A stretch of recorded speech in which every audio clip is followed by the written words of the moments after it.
تکالیف اور شدائد سہنے کی صلاحیت موجود ہو. مولانا حسین احمد مدنی رحمت اللہ علیہ، یہ کراچی خالق دینہ ہال میں عدالت لگی تھی، شیخ الاسلام کی پیشی ہوئی انگریزوں کے زمانے میں. انگریز جج نے کہا آپ کا نام حسین احمد ہے؟ جی میرا نام حسین احمد ہے. آپ دیوبند میں مدرس ہے؟ جی میں دارالعلوم دیوبند میں استاد ہوں. آپ نے کیا فتویٰ دیا ہے کہ انگریز فوج میں بھرتی ہونا حرام ناجائز ہے؟ آپ نے فرمایا میں نے فتویٰ دیا ہے، دیتا ہوں، دیتا رہوں گا. عدالت جھوم گئی. انہوں نے کہا پتہ ہے اس کی سزا کیا ہے؟ شیخ الاسلام نے کہا آپ کو پتہ ہے دارالعلوم دیوبند سے روانہ ہوتے وقت میں 4.5 میٹر کورا لٹا کفن کے لیے ساتھ لایا ہوں.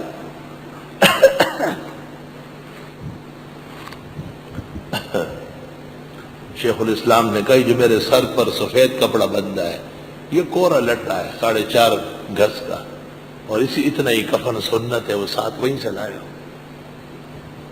انگریز کچھ دیر سوچتا رہا، سمجھ گیا کہ اس عظیم ہستی کو ہٹانا آسان نہیں، تو حضرت کے جیل جانے کا حکم دیا. حضرت مسکرائے، فرمایا بہت معمولی سزا تجویز کیا، ہم آپ کے خلاف انتہائی قدم اٹھائیں گے، ہم آپ کو ہندوستان سے نکال کے رہیں گے. ہماری تحریک جیلوں کی نہیں ہے، ہماری تحریک آزادی کی ہے. وطن کے کام آیا ہے اسی کا عزم فولادی، حسین احمد کے قدموں کا تصدق ہے یہ آزادی. قاضی صاحب کے والد مولانا قاضی عبدالرب یا عبدالودود نام ہے، شیخ الاسلام کے عاشق تھے. انہوں نے اپنے 2 بیٹے مولانا عبدالقدوس اور عبدالصبوح دیوبند سے فاضل کروائے. قاضی جی کا نام رکھا گیا تھا حسین احمد، اور یہ طالب علمی میں مولانا کہلاتے تھے شیخ الاسلام کی وجہ سے. اور آج وہ اس جماعت کا امیر ہے جس کو سب سے پہلے شیخ الاسلام مولانا حسین احمد نے غلط کہا ہے.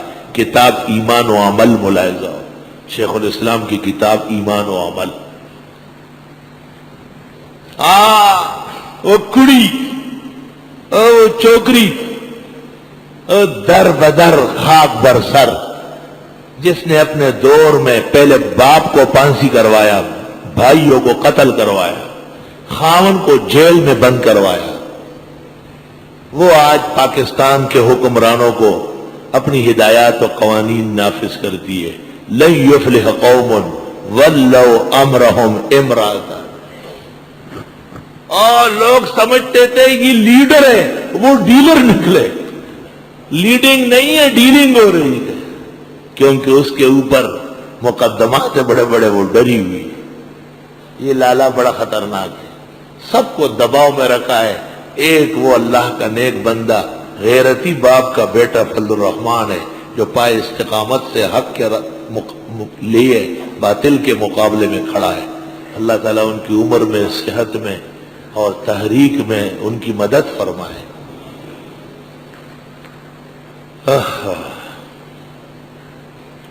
یہ دیوبندیوں کی صداقت کی نشانی ہے کہ آج پوری کائنات میں اس کے پائے کا سیاستدان نہیں ہے.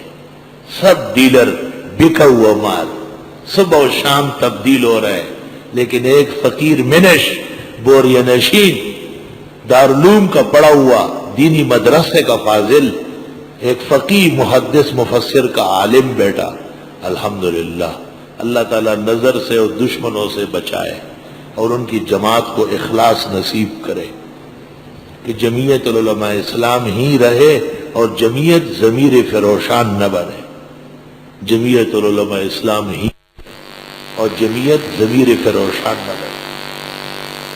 اے ایمان والو، تم پر روزہ فرض ہے، بس کل یا پرسوں، کل تو نہیں، روزہ ہو جائے اور دیکھا جائے گا کہ تم تفسیر میں کیسے جم کے بیٹھتے ہو.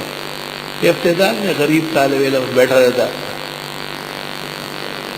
تیری کھائی ہوتی ہے خوب دہی اور وہ پراٹھے، اور یہ جو باہر والے ہیں نا، یہ ڈھیلے پاجامے والے، یہ چند دن نہیں آتے، ان کو نیند آتی ہے بہت زیادہ، یہ جی سو گیا، شاباش۔ اس لیے سرمایہ وہ نہیں ہے، سرمایہ طلباء ہے، درس ان کا ہوتا ہے۔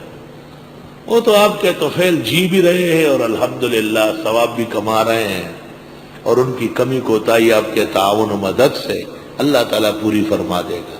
ان میں بھی بڑے مستقل مزاج ہے، لیسو سواء من اہل الکتاب، سب ایک جیسے نہیں، اور تم میں بھی ایسے ہیں جو کمروں میں سوئے ہوئے نکلیں گے اور ضرب یضربو کا گردان جاری ہوگا، خواہ زواد ہو یا زواد ہو، لیکن گردان تو ضروری ہے۔ اللہ